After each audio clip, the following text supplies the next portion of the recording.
नमस्कार, आप देख रहे हैं टीवी न्यूज। मैं आपके साथ मोहम्मद गुलरेज। चुनाव लोकतंत्र का पर्व होता है। इस साल यह पर्व 4 राज्यों और एक केंद्र शासित प्रदेश में मनाया जाए। पश्चिम बंगाल, तमिलनाडु, केरल, असम और पुडुचेरी में विधानसभा चुनाव होने हैं। इन 5 राज्यों में किस तारीख से कहां मतदान होगा और कितने चरण में होगा, और साथ ही बताएंगे कोरोना के चलते क्या प्रोटोकॉल होंगे और इन राज्यों में किसकी सरकार है।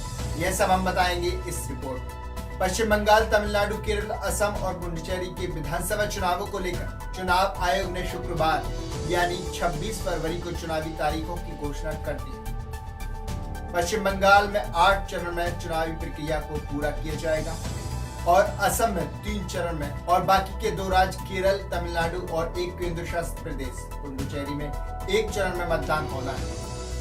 पश्चिम बंगाल में विधानसभा की 294 सीटें हैं और इन सीटों पर 8 चरण में मतदान होना है। 27 मार्च को पहले चरण में 30 सीटों पर मतदान होगा और दूसरे चरण में 1 अप्रैल 30 सीटों पर मतदान होगा और तीसरे चरण में 6 अप्रैल को 31 सीटों पर मतदान होना है और चौथे चरण में 10 अप्रैल को 44 सीटों पर मतदान होना है। 5वें चरण में 17 अप्रैल को 45 सीटों पर मतदान होना है और छठे चरण में 43 सीटों पर 22 अप्रैल को मतदान होना है। 7वें चरण में 36 सीटों पर 26 अप्रैल को मतदान होना और 8वें चरण यानी कि आखिरी चरण में 35 सीटों पर 29 अप्रैल को मतदान होना है और साथ ही 2 मई को चुनावी परिणामों की घोषणा की जाएगी। अब बात करते हैं बंगाल में 294 सीटों में कितनी किसके पास है।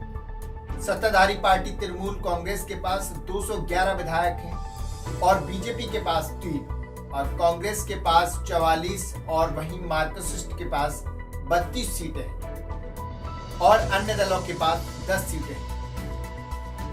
अब बात करते हैं असम की, तो कुल सीटें कितनी हैं और कितने चरण में यहाँ चुनाव होना है और नतीजों की घोषणा कब हो।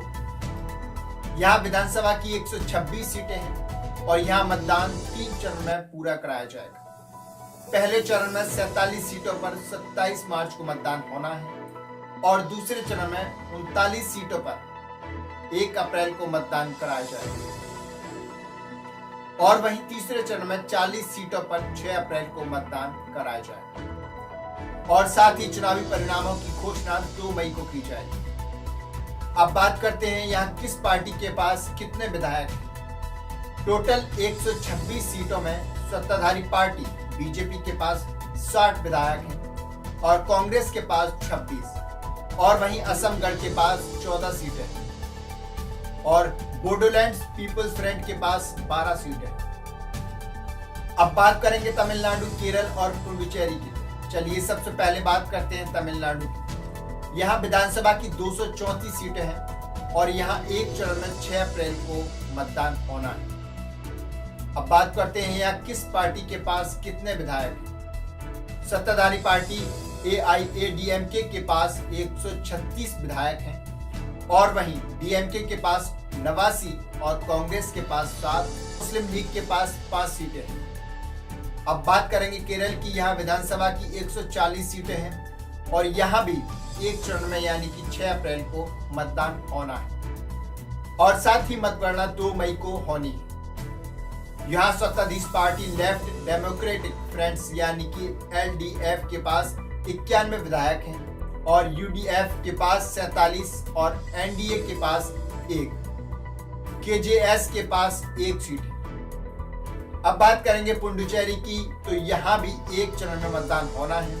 यहाँ विधानसभा की टोटल 30 सीटें हैं और साथ ही 2 मई को मतगणना की जाएगी, यानी कि 5 राज्यों में मतगणना एक ही साथ 2 मई को की जाएगी। इस केंद्र शासित प्रदेश में विधानसभा की 30 सीटें निर्वाचित की जाती हैं और 3 नामित किए जाते हैं। यहाँ कांग्रेस के पास 15 विधायक थे और वहीं ऑल इंडिया NRA कांग्रेस के पास 8 विधायक थे और AIDMK के पास 4 और DMK के पास 2 और निर्दलीय के पास 1 सीट। वहीं बीजेपी के 3 सदस्य नामित थे। कोरोना के चलते चुनाव आयोग ने मतदान का समय 1 घंटे बढ़ा दिया गया है और चुनावी अधिकारियों को कोरोना टीकाकरण कराया जाएगा। देश भर की तमाम खबरों के लिए देखते रहिए टीवी।